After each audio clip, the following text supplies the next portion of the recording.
Hi, this is Bill Salus, and I wanted to take a moment to give a little more information about Iran's nuclear negotiations, their nuclear program, discuss some of the history and geopolitics that presents the problems and the predicaments we've got with Iran's nuclear program. They are not a rational actor on the scene.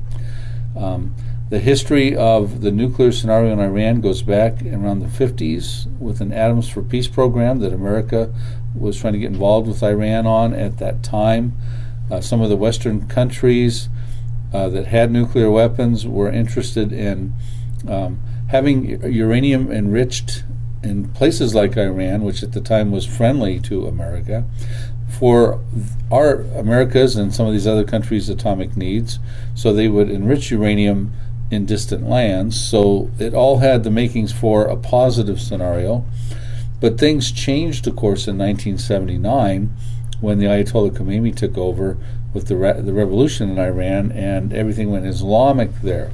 Now, Iran prior to that had signed on the NPT, the Nuclear Non-Proliferation Treaty, also called the Treaty of the Non-Proliferation of Nuclear Weapons.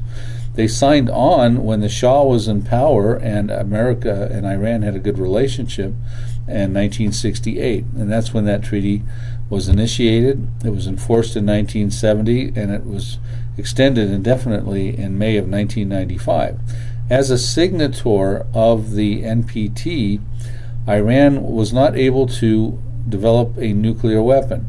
What this treaty was all about when it was initiated in 1968 was to enable the 5 countries that already had nuclear power, which would have been Russia, China, the United States, the UK, and France, enable them to keep their nuclear power, but not enable any other countries to have any nuclear weapons. Specifically, we're talking about nuclear weapons.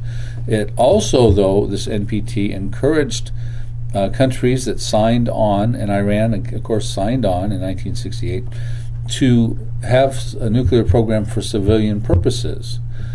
And the third aspect was they wanted to, the NPT was to encourage the dismantlement of some of the nuclear arsenals in existence with those 5 countries.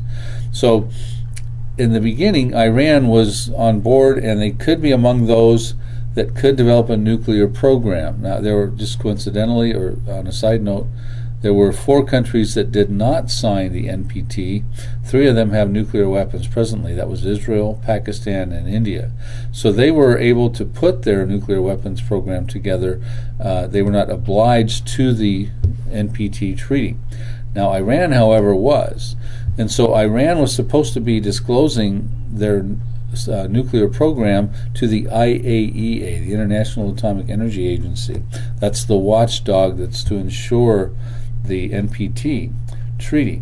So the problem that Iran has right now is that they are not allowed, as a signatory of the NPT, to have a nuclear weapon. But they are not trustworthy because they are not giving forthright information to the IAEA to let everybody feel comfortable that Iran is not trying to develop a nuclear weapon. This, hence, is the problem. Iran's credibility is on trial here.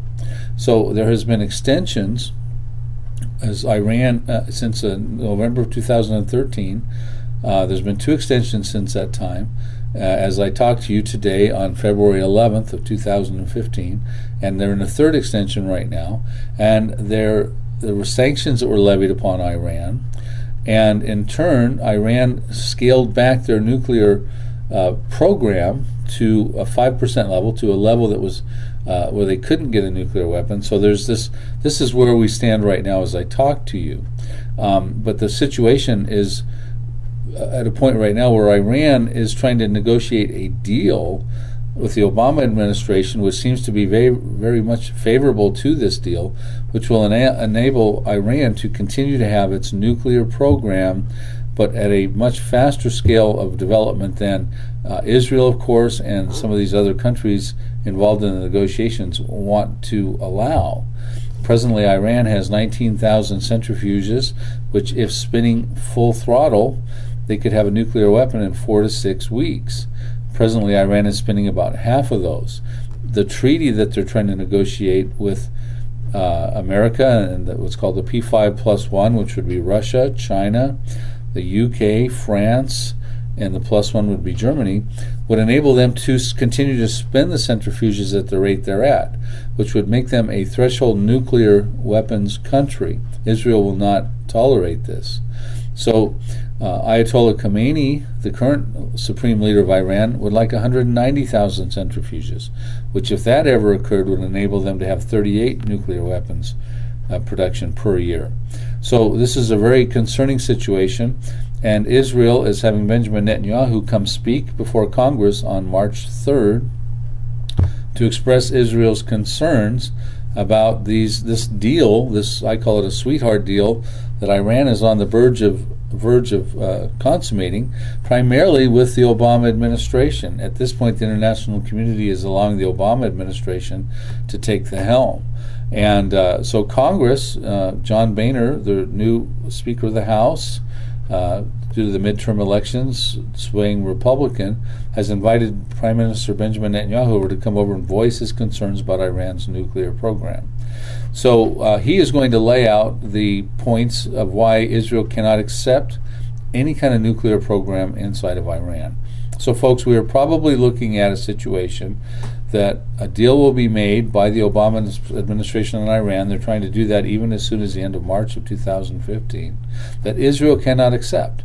And if Israel cannot accept it, they will probably strike Iran's nuclear program. And if they do strike Iran's nuclear program, this will be a very complicated situation because it's a complicated nuclear program. Much of it is buried deep and it's vast. There's about 8 to 10 different complexes that become targets of nuclear facilities.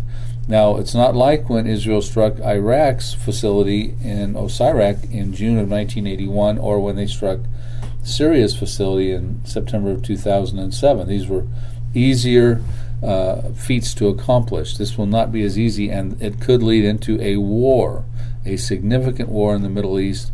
Iran will come after Israel through their proxies of Hezbollah and Syria and Hamas, and now perhaps even the Houthis down in Yemen. Who knows how far this will carry over. So we've got a very complicated and convoluted situation going at this point.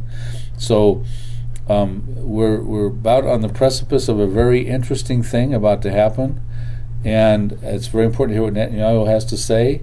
You know, the liberals might say, well, why can't we just allow Iran to have a deal that they can simply spin maybe 9,000 or 10,000 centrifuges, and we try to monitor that with the IAEA so that they will not break out into a nuclear weapons program, and they will just be used for civilian purposes. As a signature of the NPT, they should have that right.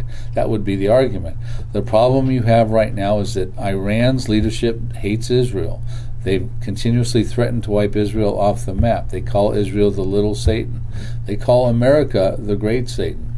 We know from Bible prophecy that things don't get better with Iran. They actually come against Israel in a couple scenarios, one for sure as Persia in Ezekiel chapter 38, verse 5, when they join with Russia, Turkey, Libya, and all those Magog invaders to come against Israel. So we can't suspect that they're going to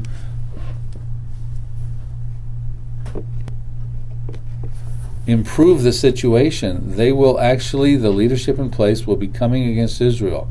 I believe the prophecy in Jeremiah 49 dealing with Elam is very important for us to be watching right now. It appears to be dealing with a nuclear scenario where there's a strike on a nuclear facility that leads to a worldwide dispersion of the affected population into the nations of the world. And so that's what my book, Nuclear Showdown, Revealing the Ancient Prophecy of Elam, is going to enlighten you about. It'll also talk to you about the harvest that's going on in the Middle East, the spiritual showdown between Christianity and Islam.